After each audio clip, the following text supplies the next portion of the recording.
الحمد للہ رب العالمین، والصلاة والسلام علی محمد الامین۔ اعوذ باللہ من الشیطان الرجیم، بسم اللہ الرحمن الرحیم۔ خواتین و حضرات، ہم سورہ طٰہٰ کی آیت 70 سے درس کی ابتدا کر رہے ہیں۔ سیدنا موسیٰ کی دعوت بیان ہوئی، یہ بتایا گیا کہ ان کو جو مقابلہ پیش آ گیا اس کا نتیجہ کیا نکلا۔ اللہ کے پیغمبر جس اسلحہ سے مسلح کر کے بھیجے جاتے ہیں وہ اسی طرح کے غیر معمولی خرق عادت کے معاملات ہوتے ہیں۔ چنانچہ ان سب کا ظہور ہوا، ایک کے بعد دوسری چیز سامنے آتی رہی۔ قرآن نے بتایا ہے کہ وہ فی 30 آیات آئے تھے، یعنی 9 نشانیاں ان کو دے کر بھیجا گیا تھا۔ پے در پے وہ نشانیاں سامنے آتی رہیں لیکن کوئی نتیجہ نہیں نکلا۔ ان کی قوم کے لوگ تو ان پر ایمان لے آئے۔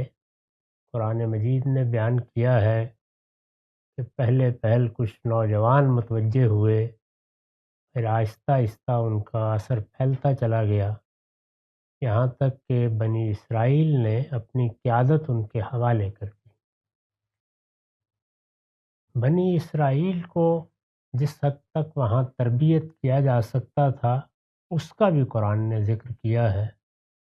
چنانچہ یہ بتایا گیا کہ اپنے گھروں کو مسجد قرار دے کر اور انہیں قبلہ بنا کر لوگوں کو نماز سکھائی جائے، ان کو اللہ کی عبادت کی طرف متوجہ کیا جائے، ان کی اخلاقی اصلاح کی جائے۔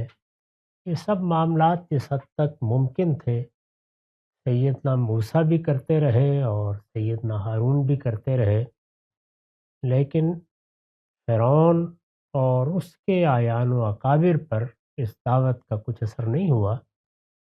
یہ نشانیاں سامنے آئیں، اور جس طرح کہ میں نے عرض کیا ہے کہ 9 نشانیاں پے در پے سامنے آئیں، لیکن ان نشانیوں نے بھی ان کی سرکشی ہی میں اضافہ کیا۔ چنانچہ وہ وقت آ گیا جس کے بارے میں ہم یہ تعبیر اختیار کرتے ہیں کہ حجت پوری ہو، یعنی اللہ تعالیٰ کی طرف سے جتنی مہلت دی گئی تھی وہ مہلت ختم ہوئی۔ جو کچھ سمجھانا تھا اس کی صحیح کر لی گئی، جو اعتراضات پیش کیے گئے ان کے جوابات دے دیے گئے، جو اشکالات سامنے آئے وہ رفع کرنے کی کوشش کی گئی، ہر پہلو سے حق کو واضح کر دیا گیا، اور خدا کی مائیت کا جو ظہور کسی پیغمبر کے ساتھ اس کی شخصیت میں، اس کے کاموں میں اور اس کی دعوت میں ہوتا ہے وہ بھی لوگوں نے بچشم سر دیکھ لیا۔ اب مزید کچھ کہنے، کچھ بتانے اور کچھ سمجھانے کی گنجائش باقی نہیں رہی۔ اسی کو اتمام حجت کہا جاتا ہے، یعنی اللہ تعالیٰ نے جس دلیل کے ساتھ پیغمبروں کو بھیجا ہے وہ دلیل روز روشن کی طرح واضح ہو گئی، اظہر من الشمس ہو گئی، اس کے بارے میں کوئی ابہام باقی نہیں رہا، اور اللہ پروردگار عالم نے بھی یہ جان لیا کہ انکار کرنے والے اب مستکبرین ہیں۔ ان کی انا اس دعوت کو قبول کرنے میں خود ان کے تفوق اور ان کی برتری اور ان کے احساس کبر کی نفی سمجھتی ہے۔ چنانچہ اللہ تعالیٰ بھی پھر اپنا آخری فیصلہ سنا دیتے ہیں۔ چنانچہ وہ فیصلہ سنا دیا گیا۔ وہ فیصلہ بالعموم پیغمبروں کے لیے ہجرت کے حکم کی صورت میں ہوتا ہے۔ اس کو قرآن مجید نے بطور اصول بیان کیا ہے کہ ہم کسی قوم پر اپنے عذاب کا فیصلہ اس وقت تک نہیں کرتے جب تک پیغمبر ان کے درمیان میں موجود ہوتا ہے۔ رسالت مآب صلی اللہ علیہ وسلم کے بارے میں بھی ایک جگہ گفتگو کرتے ہوئے قرآن مجید میں کہا گیا ہے کہ اس وقت ان پر عذاب نہیں آ سکتا، اس لیے کہ ایک تو سب کے سب سرکشی پر آمادہ نہیں ہیں، ایک تعداد ان میں ایسی ہے کہ ہم یستغفرون، وہ اللہ سے استغفار کر رہے ہیں، اگرچہ اپنے ایمان کا اظہار نہیں کر رہے لیکن ان کے دلوں میں ایمان اتر چکا ہے اور وہ اپنی گناہوں اور اپنی غلطیوں اور اپنی کوتاہیوں کی معافی بھی مانگ رہے ہیں۔ اور دوسری جانب فرمایا وَأَنْتَ فِيهِمْ، یعنی یہ نہ بھی ہو تو ابھی تم ان کے اندر موجود ہو، اور جب تک پیغمبر ہجرت نہ کرے اس وقت تک ایسا نہیں ہوتا۔ چنانچہ سیدنا موسیٰ کے لیے بھی اب ہجرت کا موقع آ گیا۔ میں نے اس کے سوا بھی بہت سے مقامات پر اس کی وضاحت کی ہے، لیکن خلاصے کے طور پر سن لیجیے کہ اللہ جب اپنے رسولوں کو کسی قوم کی طرف مبعوث کرتا ہے تو اس میں انذار عام اور اتمام حجت کے یہ تینوں مراحل گزرتے ہیں، اور جب یہ مراحل گزر جاتے ہیں اور معلوم ہو جاتا ہے کہ قوم سرکشی پر آمادہ ہے، وہ کوئی بات سننے کے لیے تیار نہیں ہے، اس کے اعیان و اکابر مستکبرین کی جگہ پر کھڑے ہو گئے ہیں، تو ایک وقت ایسا آ جاتا ہے کہ پھر پیغمبر کو ہدایت کی جاتی ہے کہ وہ قوم کو چھوڑ دے، اور اس کے قوم کو چھوڑ دینے کے بعد وہی دو صورتیں پیدا ہوتی ہیں قرآن نے بیان کی ہیں، کہ یا تو ایسے اسباب پیدا ہو جاتے ہیں کہ پیغمبر کو کوئی دارالہجرت میسر آ گیا ہے، پھر یہ ہوتا ہے کہ وہ دیکھ لیتا ہے کہ یہ کیا ہوا اور نتیجہ کیا نکلا، اور اگر یہ نہ ہو تو جیسے سیدنا مسیح کو اٹھا لیا جاتا ہے، اور اس کے بعد پھر قوم کے لیے اللہ کا فیصلہ صادر ہو جاتا ہے۔ اس کو قرآن مجید ایک قانون کے طور پر بیان کرتا ہے اور یہ بتاتا ہے کہ یہ سنت اللہ ہے، یہ اللہ کا طریقہ ہے، اور لن تجد لسنت اللہ تبدیلا، اس سنت میں، اس طریقے میں کبھی کوئی تبدیلی نہیں ہوتی۔ فرعون اور موسیٰ کی سرگزشت میں بھی اب یہ سنت نتیجہ خیز ہو رہی ہے۔ چنانچہ ارشاد ہوا وَلَقَدْ أَوْحَيْنَا إِلَىٰ مُوسَىٰ أَنْ أَسْرِ بِعِبَادِي فَاضْرِبْ لَهُمْ طَرِيقًا فِي الْبَحْرِ يَبَسًا۔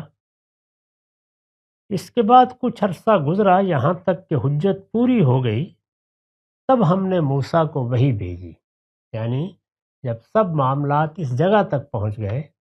اسی لیے میں نے البیان میں جہاں مختلف مراحل میں چیزوں کو تقسیم کیا ہے تو وہاں اس کو ہجرت و برات کے مرحلے سے تعبیر کیا ہے، یعنی اتمام حجت کے بعد انذار، پھر انذار عام، پھر اتمام حجت، اور آخر میں پھر ہجرت و برات کا مرحلہ، یعنی اب نکل جانا ہے۔ کیسے نکلنا ہے، کہاں جانا ہے، کیا فیصلہ ہوگا، یہ سب اللہ کے ہاتھ میں ہوتا ہے، اس کا کوئی تعلق پیغمبر کے فیصلے سے یا پیغمبر کے اجتہاد سے نہیں ہوتا۔ یہی وہ غلطی ہے جو سیدنا یونس سے ہوئی، اور اللہ تعالیٰ نے پھر جگہ جگہ اس کو مثال کے طور پر پیش کیا ہے کہ جب ہم کسی کو کسی منصب پر فائز کرتے اور کوئی ذمہ داری دیتے ہیں، اس کا کام نہیں ہے کہ وہ فیصلے اپنی طرف سے کرے، کہ یہ فیصلے ہم کرتے ہیں۔ چنانچہ رسول اللہ صلی اللہ علیہ وسلم کو بھی کئی جگہوں پر خطاب کر کے یہ کہا ہے کہ وَلَا تَكُنْ كَصَاحِبِ الْحُوتِ، یونس، مچھلی والے یونس کی طرح کہیں جلد بازی نہ کر بیٹھنا، وہ غلطی نہیں ہونی چاہیے۔ فَاصْبِرْ لِحُكْمِ رَبِّكَ، اللہ تعالیٰ کے، اپنے پروردگار کے فیصلے کا انتظار کرنا ہوگا، وہ فیصلہ کرے گا کہ اب یہ قوم اس قابل نہیں رہی، اس کو بلو لیا گیا ہے، اب اس میں چھاچھ ہی چھاچھ ہے، کہیں کوئی مکھن کی رمک باقی نہیں ہے، اب اس کو چھوڑ دی۔ تو یہ چھوڑ دینے یا ہجرت کرنے کا حکم اللہ کی طرف سے آتا ہے، پیغمبر یہ فیصلہ خود نہیں کر سکتا۔ سیدنا موسیٰ کے لیے یہ حکم آیا ہے، اب اس کا حوالہ قرآن دے رہا ہے۔ اس کے بعد کچھ عرصہ گزرا یہاں تک کہ حجت پوری ہو گئی، تب ہم نے موسیٰ کو وحی بھیجی۔ کیا وحی بھیجی؟ ان اسر بعبادی، کہ میرے بندوں کو رات میں لے کر نکل جاؤ۔ رسالت مآب صلی اللہ علیہ وسلم کو بھی اسی طرح یہ کہا گیا تھا کہ اب آپ نکل جائیں، اگرچہ شہرت یہی ہے کہ رات کے وقت نکلے، لیکن تحقیق سے معلوم ہوتا ہے کہ دوپہر ڈھلے نکلے۔ تو بہرحال جو وقت بھی مقرر کیا جاتا ہے اس میں پھر پیغمبر اپنی قوم کو چھوڑ کر نکل جاتا ہے۔ ان سے یہ کہا گیا ہے کہ پوری قوم کو لے کر نکلنا ہے، اور اس کی تعداد اگر جو کچھ بائبل میں بیان ہوا ہے اس کو مان لیں تو لاکھوں میں تھی۔ اتنی بڑی تعداد کے ساتھ نکلنے کے لیے جو کچھ اہتمام چاہیے تھا وہ ظاہر ہے کہ اندر ہی اندر ہوا ہوگا۔ جیسے رسالت باب صلی اللہ علیہ وسلم کے بارے میں آتا ہے کہ چند دن پہلے ہی سے کون سی اونٹنی کا انتخاب ہوگا، زاد راہ کیا لیا جائے گا، نکلنے کا وقت کیا ہوگا، اس کے مشورے آپ سیدنا صدیق کے ساتھ کر رہے تھے۔ یہاں پر بھی قرآن مجید کا طریقہ نہیں ہے کہ وہ اس طرح کی جزیات کو بیان کرے۔ انہی سب مراحل سے گزرنے کے بعد پھر فیصلہ سنا دیا گیا اور وہ نکلے۔ تب ہم نے موسیٰ کو وحی بھیجی کہ میرے بندوں کو رات میں لے کر نکل جاؤ۔ اس پر میں نے حاشیہ لکھا ہے، یہ ہجرت کی ہدایت۔ عام طور پر سیدنا موسیٰ کی اس سرگزشت میں چونکہ پوری قوم ان کے ساتھ نکلنے کے لیے آمادہ ہو گئی تو بعض لوگوں نے اس کی سیاسی تعبیریں کی ہیں۔ اس طرح کی کوئی بات نہیں ہے، یہ سرتا سر پیغمبرانہ مشن ہے۔ اس کے تقاضے سے سب مراحل گزرے ہیں۔ جب وہ مراحل گزر گئے ہیں تو پیغمبر ہمیشہ اپنے ساتھیوں کو لے کر نکلتے ہیں یا ان کے نکلنے کے لیے اہتمام کر دیتے ہیں اور پھر اپنی قوم کو چھوڑتے ہیں۔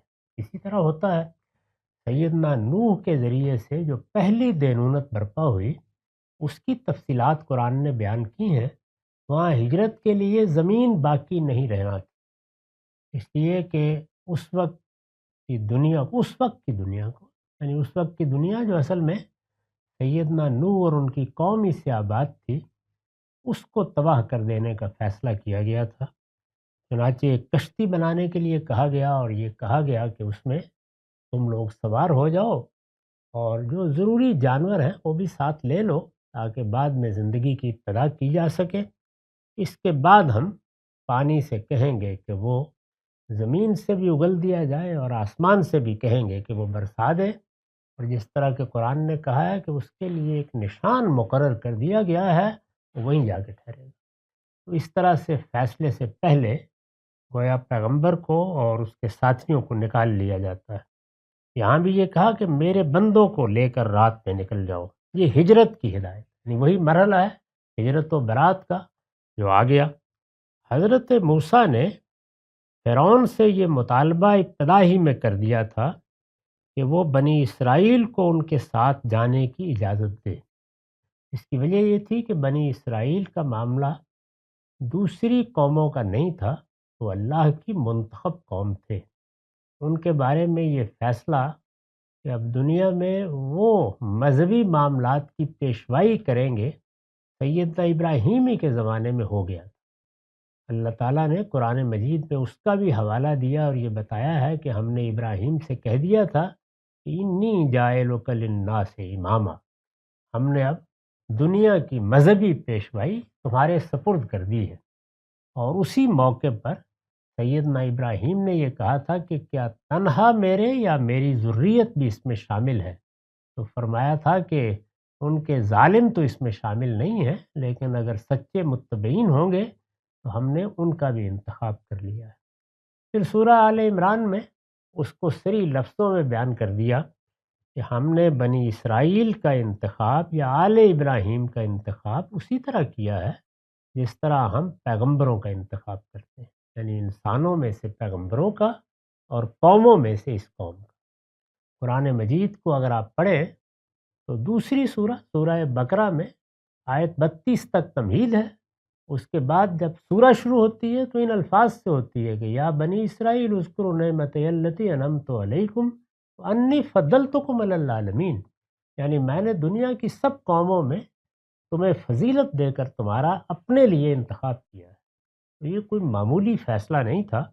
اس فیصلے کی وجہ سے یہ بتا دیا گیا تھا کہ مجھے تمہیں دعوت دینی ہے، یعنی فرعون کو دعوت دینی ہے اور بنی اسرائیل کو یہاں سے لے کے نکلنا ہے، ان کو اب یہاں نہیں رہنا۔ بنی اسرائیل وہاں کب آباد ہوئے؟ جب سیدنا یوسف وہاں آئے تھے۔ اس وقت بنی اسرائیل کیا تھے؟ یعنی ایک خاندان تھا، وہ خاندان سیدنا یوسف کے زمانے میں وہاں منتقل ہوا، مصر کے قریب جشن کے علاقے میں ان کو جگہ دی گئی، اور اس وقت کیونکہ سیدنا یوسف کو مصر میں غیر معمولی اقتدار و اختیار حاصل تھا، تو بڑی شان سے آئے اور وہاں آباد ہوئے۔ یہ کم و بیش 500 سال کی مدت ہے جہاں تک مورخین نے اندازہ لگایا ہے، جس میں یہ پھر ایک پوری قوم بن گئے۔ یعنی فیصلہ ہو گیا تھا کہ ان کا انتخاب کر لیا گیا ہے، لیکن ان کو ایک قوم بننے میں جہاں وہ ذمہ داریاں سنبھال سکیں ایک عرصہ لگا۔ اللہ نے اولاد میں بھی برکت دی، اور ابتدا میں کیونکہ پے در پے ان کے ہاں آبا کی نبوت آئی، یعنی سیدنا ابراہیم بھی نبی، سیدنا اسحاق بھی نبی، پھر اس کے بعد یعقوب بھی اور یوسف بھی۔ اس طرح سے یہ نبوت کا وہ سلسلہ تھا جو کسی قوم کی طرف نہیں ہوا۔ سیدنا ابراہیم کے سوا وہ اپنی قوم سے فارغ ہو کے آ چکے تھے۔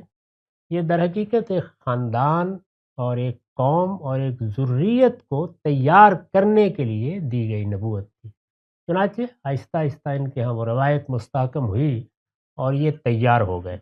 اب یہ جس طرح میں نے عرض کیا کہ لاکھوں کی تعداد میں تھے، سیدنا موسیٰ اور سیدنا ہارون نے آ کر ان کی کچھ تربیت کی، ان کو منظم کیا، اور یہ معمولی بات نہیں ہے، یعنی پوری قوم ایمان بھی لا چکی ہے، اور پوری قوم سیدنا موسیٰ کے ساتھ نکلنے کے لیے بھی تیار ہے۔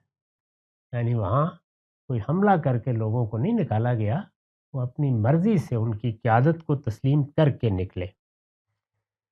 یہ ہجرت کی ہدایت ہے۔ حضرت موسیٰ نے فرعون سے یہ مطالبہ ابتدا ہی میں کر دیا تھا کہ وہ بنی اسرائیل کو ان کے ساتھ جانے کی اجازت دے، کیونکہ ایک مسلمان قوم پہلے سے تیار ہو چکی تھی، لہٰذا مطالبہ بھی ابتدا ہی میں رکھ دیا گیا کہ ہم دعوت دیں گے، اتمام حجت ہوگا، اللہ تمہیں توفیق دے تو کیا کہنے ہیں، ایسا نہیں تو بہرحال بنی اسرائیل کو ہم نکال لے جائیں گے۔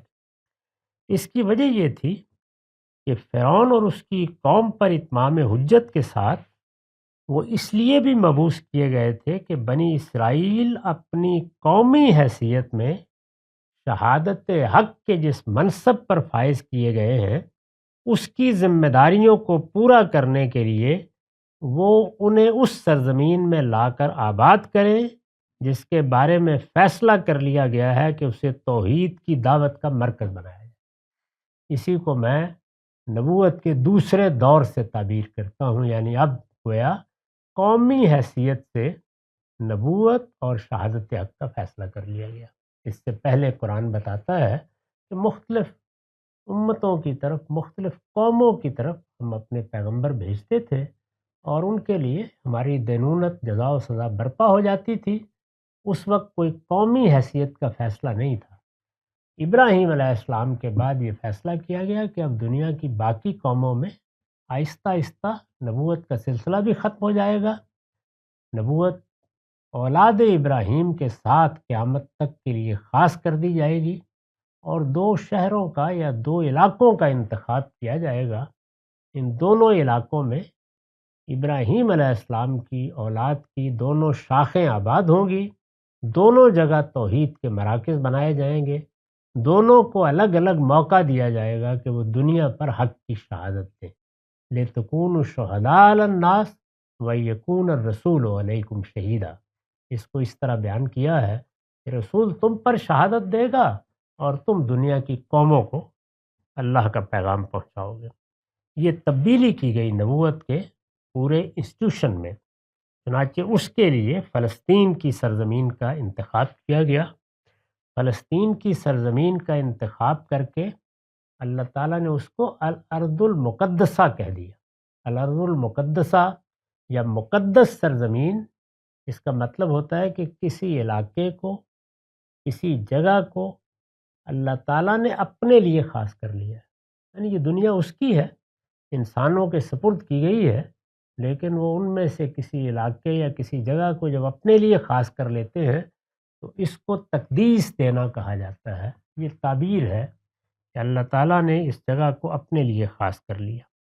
فلسطین کو اسی حیثیت سے اپنے لیے خاص کیا گیا، اور بنی اسرائیل سے یہ تقاضا کیا گیا کہ وہ وہاں آباد ہوں گے اور وہاں توحید کا اور توحید کی دعوت کا مرکز بنائیں گے۔ یہ اگر غور کریں تو اس وقت کی دنیا کے لحاظ سے بالکل دنیا کا وسط ہے، یعنی اس جگہ پر توحید کا دعوت کا مرکز بننے کا مطلب ہے اب پیغمبر جا کر دستک نہیں دیں گے مختلف قوموں کے دروازوں پر، یہ ذمہ داری قوموں پر ہے کہ ان کے لیے اہتمام کر دیا گیا ہے، وہ اب آئیں اور آ کر دین سیکھنا چاہیں تو سیکھ لیں، ہدایت پانا چاہیں تو پا لیں۔ یعنی اللہ نے اہتمام کی ذمہ داری لی ہے، لوگوں کو پکڑ کر مومن بنانے کی ذمہ داری نہیں لی، تو وہ اہتمام کر دیا گیا اور بڑے پیمانے پر کر دیا گیا ہے۔ پوری سلطنت وجود میں آ گئی، ایک قوم وہاں آ گئی، وہاں پر ہیکل سلیمانی کی پھر بعد میں تعمیر ہوئی اور گرد و پیش کی قوموں تک یہ بات پہنچائی گئی۔ چنانچہ ہجرت کی یہ ہدایت اصلاً تو انہی کے لیے، یعنی یہ جو کہا گیا کہ میرے بندوں کو رات رات میں لے کر نکل جاؤ، اس میں ہدایت اصلاً تو بنی اسرائیل کے یہ تھی، لیکن اگر قبطی قوم میں سے بھی کچھ لوگ پہلے یا سیدنا موسیٰ کی دعوت کے نتیجے میں مسلمان ہو گئے تھے تو وہ بھی اس میں شامل، ظاہر طبعاً اس میں شامل، جس طرح ہمارا معاملہ ہے کہ اب اللہ تعالیٰ نے قیامت تک بنی اسماعیل کو شہادت کے منصب پر فائز کیا ہے، لیکن جو دنیا کی دوسری قومیں ان کی دعوت پر ایمان لاتی ہیں وہ بھی گویا طبعاً ان میں شامل ہو جاتی ہیں۔ تو یہی صورتحال اس وقت بھی تھی۔ اب جب یہ کہا گیا کہ نکل جاؤ تو جو رستہ متعین کیا گیا ہے یہ اگر آپ غور کریں تو پہلے نیچے آنے کا راستہ ہے اور وہیں سے بحر احمر کو پار کیا ہے انہوں نے، اور وہ ایک ایسی جگہ ہے اب بھی نقشے میں دیکھیں جس میں بڑی حد تک سمندر بھی اتھلا ہو جاتا ہے اور جگہ بھی بہت تنگ ہو جاتی ہے، تو وہاں سے کہا گیا تھا کہ وہ پار کریں۔ اب ظاہر ہے کہ پار کریں تو کیسے پار کریں، یعنی رات رات میں نکلیں، تو فرمایا فَاضْرِبْ لَهُمْ طَرِيقًا فِي الْبَحْرِ يَبَسًا، اس میں کوئی تردد کی ضرورت نہیں ہے، ہم ساتھ کھڑے ہیں، یہ جو تمہارے ہاتھ میں لٹھیا ہے یہ معجزات کا مورد ہے، اس سے پہلے اس نے عصا بن کر جادوگروں کے طلسم کو نگل لیا تھا، اب یہی سمندر میں راستہ بھی بنا دے۔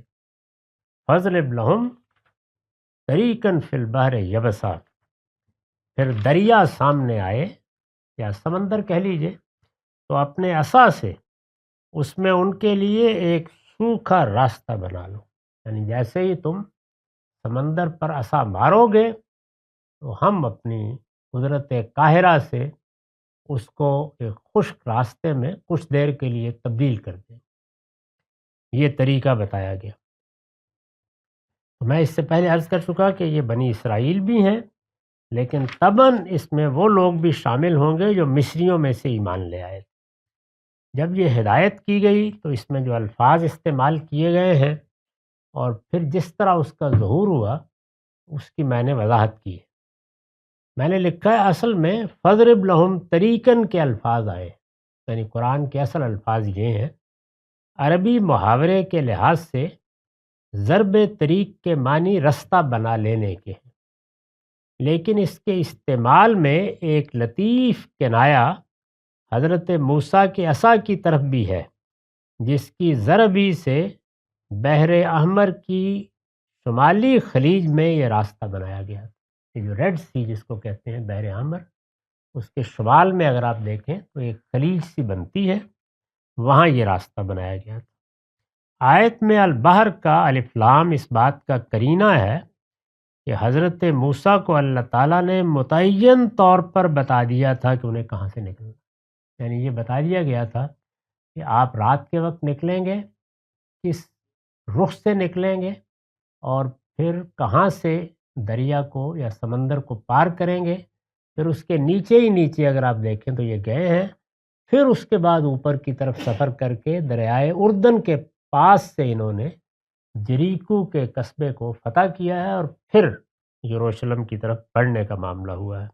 یعنی یہ وہاں سے اس طرح نہیں آئے بلکہ نیچے آ کر اوپر جا کر پھر اس جانب گئے۔